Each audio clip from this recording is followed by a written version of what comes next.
ఆసుపత్రి శరవేగంలో పూర్తి చేస్తాం. ఈ మొదటి విడత 500 పడకల ఆసుపత్రితో మొదలు పెడుతున్నాం. మొత్తం 1000 పడకల ఆసుపత్రి. ఈ మొదట విడత 750 కోట్ల రూపాయలతో మేము స్టార్ట్ చేయబోతున్నాం.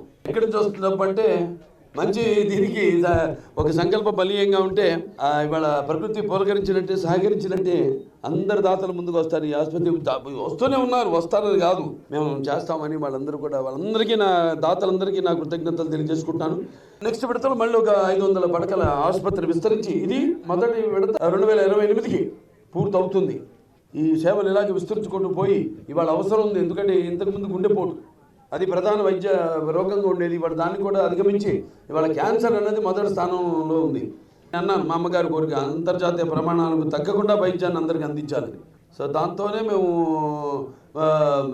ముందుకెళ్తున్నాం. ఎటువంటి విషయాల్లో ఎటువంటి కాంప్రమైజ్ కాకుండా ఈ ఆసుపత్రి కూడా త్వరగతిని పూర్తి చేస్తాం. ఉచితమైన సేవలు చేయడమే కాదు, మరి దారిద్ర్య రేఖ దిగువ ఉన్న వాళ్ళ పేదలకు బసవతారక నిధి అని పేరు పెట్టి దాంతో వారందరికీ ఉచితంగా వైద్యం చేయడం జరుగుతుంది. అలాగే వైట్ కార్డ్ హోల్డర్స్కి కన్సెషన్స్ ఇవ్వడం, లేని వాళ్ళకు కూడా కన్సెషన్స్ ఇవ్వడం. ఆరోగ్యశ్రీ వార్డ్స్ ఉన్నాయి అన్ని ఆసుపత్రుల్లో. మామూలుగా ఇట్లా కార్ షెడ్లో పడేయడమో కారిడార్స్లో పడేస్తారు. మన దగ్గర అయితే 7 ఏసీ వార్డులు మేము కేటాయించాం వాళ్ళకి. ఇలా 40% మనం ఉచిత వైద్యం చేస్తూ అటు ఇంటర్నేషనల్ బ్లాక్ కూడా ఉంది అని సెలవు తీసుకుంటున్నాం. ఒకటే కోరిక, మన తెలుగు వారందరికీ అద్భుతమైన ట్రీట్మెంట్ ప్రొవైడ్ చేయాలి సార్. ఎన్టీ రామారావు గారు సహకరించారు, అప్పుడు ఆయనే ఇచ్చారు ల్యాండ్.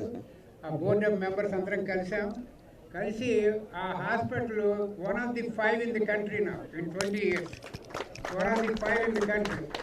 ఆయన బాలకృష్ణ గారి ఆధ్వర్యంలో ఫాస్ట్ ట్రాక్లో పెడుతుంది లాస్ట్ 15 ఏళ్ళ నుంచి.